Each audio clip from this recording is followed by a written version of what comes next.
এই তো কিছুদিন আগেই বলছিলাম যে শীত পড়ছে না, শীত পড়ছে না, কিন্তু এত ঠান্ডা পড়ে গেছে যে ঘুম থেকে উঠতেই লেট হয়ে যাচ্ছে। তারপর চাটা খেয়ে আমরা স্কুলে চলে গেছিলাম, কেননা বাবুর ওয়েট আর হাইটটা মাপার ছিল, তাই দিদিমণি ডেকেছিল বাবুকে, তার জন্য গেছিলাম। তো ওর এখন 2.5 বছর চলছে, 3 বছর হয়নি, তাই স্কুলে খুব কম নিয়ে যায়, এখন 2-1বার নিয়ে যায়।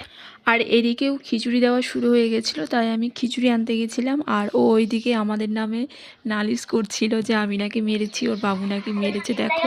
তো যাই হোক, স্কুল থেকে বাড়ি ফিরছিলাম, তারপরে দেখি পাড়ার কাকিমারা, যে দিদিরা, সবাই ঘট পুজো দেওয়ার জন্য ঘাটে যাচ্ছিল।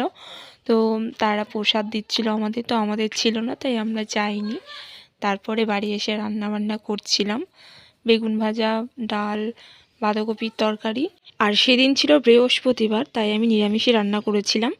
আর বাবু তো নিরামিষ খায়, মানে মাছ মাংসটা একটু বেশি ভালোবাসে, আলুটা বেশি ভালোবাসে, মাছের আলু কিংবা মাংসর আলু।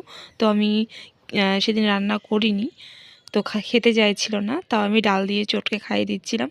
তো চলো, টাটা বাই, এটুকুই ছিল আমার ব্লগ।